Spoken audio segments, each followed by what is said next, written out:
Hi friends, Jai Jagannath. Welcome back to my YouTube channel Sanju Sanjay blogs. तो आज देखो आपण मैंने तो पनीर खाई थे। तो आज गोटे अलग प्रकार पनीर करुच्ची, सोया पनीर। तो आप वीडियो को पूरा देखिए, स्क्रिप्ट करेंगे। स्क्रिप्ट कले आपने जानीपारे मु कौन कली। तो ये मुझे गरम पानी रे सोया बड़ी को बतुरे देली एवं गोटे कढ़ई बसई नहीं। कढ़ई गरम है सोरष तेल टी नेली आ टिके नहीं टे अधिक ही नहीं कहीं मत पियाज फ्राए करार अच्छी। पियाज फ्राए मान तो अधिक ही तेल लगे। ये मुझे दुईटी मीडियम साइज पियाज काटी नहीं सरू सरू कर काटी भल भाव टे फ्राए करने। वीडियो को पूरा देखु। गोटे गोटे टिप्स न देखिले आप जानीपारे मु कौन कली। तेणु से मुझे वीडियो को पूरा देखु। तबे आमर फ्राए पियाज भी फ्राए हो गला। एवं आम काढ़ी नवा साइड को चिपी देवा कहीं तेल निंगड़ी जीव ना से तेल रही भल भाव साइड चिपी देवा टे खुशणी द्वारा। एवं काढ़ी आनिबा गोटे प्लेट को काढ़ी आनिकी मुझे ठंडा करने छाड़देवी। ना से तो ग्राइंड गरम गरम तो ग्राइंड करहबनी ठंडा करने मुझे छाड़देवी। से भितर से ठंडा हवा भितर मु गोटे बाउल रे नेबी दही। दही अच्छी हाफ गिना दही अच्छी। अब से मसला सब आमर ड्राई मसला सब ऐड करी। देली टे जीरा गुंड गोटे चामच आली हलदी गुंड लंका गुंड आउ एबे देवी मो धनिया गुंड 2 चामच। तो धनिया गुंड भी मुझे देदेला भल भाव फेंटी नवा। गोटे स्मूथ मतलब बैटर तैयारी करवा। देखु पूरा भल भाव मिसई नहीं मुझे। पियाज भी आमर ये ठंडा हो जाए। गोटे मिक्सी जार नहीं ता पेस्ट बनईदेवी पियाज से फ्राए पियाज को ग्राइंड करके नहीं आसबि। तो सांग मैंने आम वीडियो जब आपको भल लगुच like share subscribe and comment करने को जमार भूलतुनि। एबे से टिके पानी देवी कहीं से तो खाली पियाज तो बाटी हेनी से पानी देली। एबे जो बतरिकी रही आमर सोया बड़ी गरम पानी में मुझे चिपुड़ी नेबी भल भाव चिपुड़ी नेलापर भी टिके मु दरदरा ग्राइंड करी। से गोटा गोटा तो सोया पनीर है तुम तो दरदरा मुझे ग्राइंड कर नहीं। देखो केमती पूरा प्लेन करनी दरदरा टी अच्छी। एबे पियाज भी पेस्ट मु कर देखु ये ही रहिबो। तो ये डेक्ची मो क्षीर बस गरम हो 2 लीटर क्षीर अच्छी। तक मु फुटापी छाड़ी देछि किसी समय। तो ये देखते फुटी आसला क्षीर फुटी आसला। एथिरे मु कसूरी मेथी किछि दे दउछि भल स्मेल आसीबो। कसूरी मेथी देलापर एबे मु एथिरे दे देछि हमर सोया जो सोया बड़ी मु ग्राइंड कर रखिली एथिरे मु दे देछि सोया बड़ी को। तो एबे सेथिरे मु दउछि विनेगार। आपण माने चाहिले लेंबू रस भी दे परिबे। तो मो पाखरे लेंबू नथिला सेते मु विनेगार मु दे दउछि छेना हवा पई।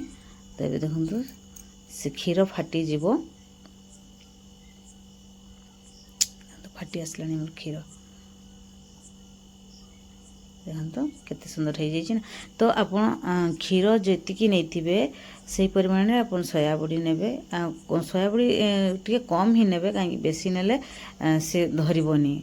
सोया बड़ी तो किसी अठा ना ना तेणु पनीरटा जमी आम अधिक रोया बड़ीटा कम रहा। तो ये मुझे गोटे कपड़ा कटन कपड़ा नहीं छाणी नहीं ना भल भाव धोई नेबी सादा पानी रे कहीं मुझे विनेगार देती ना खटा लगे। एवं धोई नेबी भल भाव धोई नहीं कि छाड़देवी 2 घंटा छाड़देवे बांधिकी पूरा टाइट करके छाड़देवे। एमती नॉर्मली रखले 2 घंटा रखिए ना फ्रिज रे जदि रखिए प्रेसर देकी तो फ्रिज रे रखिपारे। तेणु आप फास्ट फ्रिज रे बाहर ही रखिए प्रेसर देकी फ्रिज रे रखिए। फ्रिज रे आइस रे 10-15-20 मिनट देदेवे से पूरा टाइट हो। एबे देखंतु मोर तार प्रोसेस हो जाइए पनीर मु प्रेसर दे देइथिली ता पानी सब बाहर जाइए। नहीं कि फ्रिज रे 10 मिनट रखी देइथिली आइस चेम्बर रे। नहीं आसी देखो केते सुंदर पीस होइछि। देख आमर ये सोया पनीर रेडी अच्छी। एबे आम टे बड़ बड़ पीस रे काटी नेब कहीं सोया अच्छी मोर टे अधिक सोया हो जाए। तो आपण कम सोया बड़ी ने। एबे टे बड़ बड़ पीस रे काटी नेबा। छोट छोट पीस कले से पूरा भांगी जीवो। ଭାଙ୍ଗିଗଲେ ସେ ଭଲ ଦେଖାଯିବନି, ତେଣୁ ଟିକେ ବଡ଼ ବଡ଼ ହିଁ ପିସ୍ ନେଇଛି ମୁଁ। ଆପଣମାନେ ଆପଣଙ୍କ ଚଏସ୍ରେ ପିସ୍ କାଟିବେ। ଦେଖନ୍ତୁ ମୁଁ ଏତିକି ବଡ଼ ବଡ଼ ପିସ୍ ନେଇଛି, ମାଛ ପିସ୍ ଭଳିଆ ଦେଖାଯାଉଛି ନା। ତ ଏବେ ତାକୁ ମୁଁ ଫ୍ରାଏ କରି ନେବି। ଗୋଟେ କଢ଼େଇରେ ତେଲ ବସିବି, ତେଲ ବି ଏଥିରେ ଟିକେ ଅଧିକ ହିଁ ଲାଗିବ ଫ୍ରାଏ କରିବା ପାଇଁ। ମୋ କଢ଼େଇ ଏପଟେ ଗରମ ହେଇଛି, ସେଇ ଯେଉଁ ତେଲରେ ମୁଁ ପିଆଜ ଭାଜିଥିଲି ସେଇ ତେଲରେ ହିଁ ମୁଁ ପନିରକୁ ବି ଫ୍ରାଏ କରିବି, ସୋୟା ପନିରକୁ। ଏବେ ଏଥିରେ ମୁଁ ଫ୍ରାଏ କରିଦେବି, ଗୋଟେ ଗୋଟେ କରି ସବୁ ଛାଡ଼ିଦେବି। ଦେଇକି ବେଶୀ ଡିପ୍ ଫ୍ରାଏ କରିବେନି, ହାଲକା ଫ୍ରାଏ କରିବେ। ବେଶୀ ଫ୍ରାଏ କଲେ ସେ ପୁରା ଟାଇଟ୍ ହେଇଯିବ। ହାଲକା ଫ୍ରାଏ କରିକି ଦେଖନ୍ତୁ ମୁଁ ତେଲ ସବୁ ସେ ଚୁଷି ନେଇଛି, ହେଇଯାଇଛି ଫ୍ରାଏ, ଗୋଲ୍ଡେନ୍ କଲର୍ ହେଇଯାଇଛି। ଏବେ ଆମର ଫ୍ରାଏ ହେଇଗଲାଣି। ଏବେ ତାକୁ କାଢ଼ି ନେବା। ସେଇ ତେଲରେ ହିଁ ସେଇ କଢ଼େଇରେ 2ଟା ତେଜପତ୍ର, 3ଟା ଅଛି ମୋର ଲବଙ୍ଗ, କିଛି ଗୋଟିମରିଚ, ଗୋଟେ ଅଳେଇଚ, ଏବେ ଏଠି ଅଦା ରସୁଣ ପେଷ୍ଟ ଦେଇଦେଲି। ଏବେ ସେ ଟିକେ ଭାଜି ହେଇଗଲା ପରେ ଏଥିରେ ମୁଁ ଦେଇଦେବି ଆମର ଯେଉଁ ମସଲା ଫେଣ୍ଟିକି ରଖିଥିଲୁ ଦହି ମସଲା, ତାକୁ ଦେଇଦେବି। ତାକୁ ଦେଲା ପରେ ଟିକେ ସିମ୍ ଆଞ୍ଚରେ, ପୁରା ସିମ୍ ଆଞ୍ଚରେ ତାକୁ ଟିକେ ଶୀଘ୍ର ଗୋଳାଇବା। ନହେଲେ ନ ଗୋଳେଇଲେ ସେ ପୁଣି ଦହି ଛିଡ଼ିଯିବ, ତେଣୁ ଟିକେ ଶୀଘ୍ର ଗୋଳେଇ ଦେବା। ଦେଖନ୍ତୁ ଆମର ଏଠି ଗୋଳେଇ ସାରିଲା ପରେ ଆମର ଏଠି ମସଲା ବି ରେଡ଼ି ହେଇଗଲାଣି, ତେଲ ଛାଡ଼ିଦେଲା ମସଲାରେ। ଏବେ ପିଆଜ ଯେଉଁ ମୁଁ ଗ୍ରାଇଣ୍ଡ କରିକି ରଖିଥିଲି ଭଜା ପିଆଜକୁ ତାକୁ ଆଡ଼୍ କରିବା। ତାକୁ ଆଡ଼୍ କରିକି ଟିକେ କିଛି ସମୟ ତାକୁ ଭାଜି ନେବା। ଏବେ ଏଥିରେ ମୁଁ ସ୍ୱାଦ ଅନୁସାରେ ଲୁଣ ପକାଇଦେଲି, ତାକୁ ପୁଣି ମିଶାଇଦେବି ଭଲ ଭାବରେ। ମିଶାଇ ଦେଲା ପରେ ମସଲା ଭାଜି ହେଇଗଲା ପରେ ମୁଁ ଏଥିରେ ପାଣି ଦେଇଦେଲି। ଆବଶ୍ୟକ ମୁଁ ତାକୁ ପାଣି, ଆପଣ ଯେତିକି ଗ୍ରେଭି ରଖିବେ ସେଇ ହିସାବରେ ଆପଣମାନେ ପାଣି ଦେବେ। ତ ମୋର ଟିକେ ଅଧିକ ଦରକାର ଥିଲା ଗ୍ରେଭି, ସେଥିପାଇଁ ମୁଁ ଟିକେ ଅଧିକ ପାଣି ଦେଇଛି। ପାଣି ଟିକେ ହାଲକା ଫୁଟିଯାଇଛି। ଫୁଟିଗଲା ପରେ ମୁଁ ଫ୍ରାଏ କରିକି ଯେଉଁ ରଖିଥିଲି ଆମର ସୋୟାବଡ଼ି ପନିର, ଏବେ ତାକୁ ମୁଁ ଦେଇଦେଲି।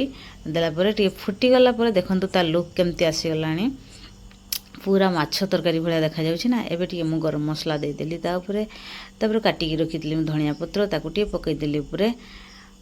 ସ୍ମେଲ୍ ବି ଭଲ ଆସିବ, ଦେଖତେ ବି ଭଲ ଲାଗିବ। ଏବେ ଟିକେ କିଛି ସମୟ ମୁଁ ତାକୁ ଢାଙ୍କି ଦେଇକି ଛାଡ଼ିଦେଲି।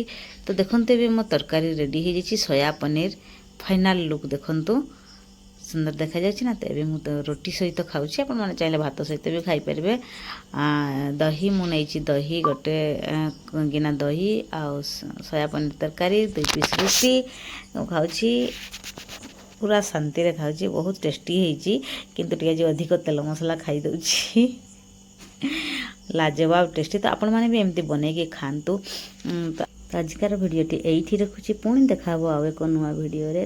ସେତେବେଳେ ପର୍ଯ୍ୟନ୍ତ bye bye and take care. Thank you.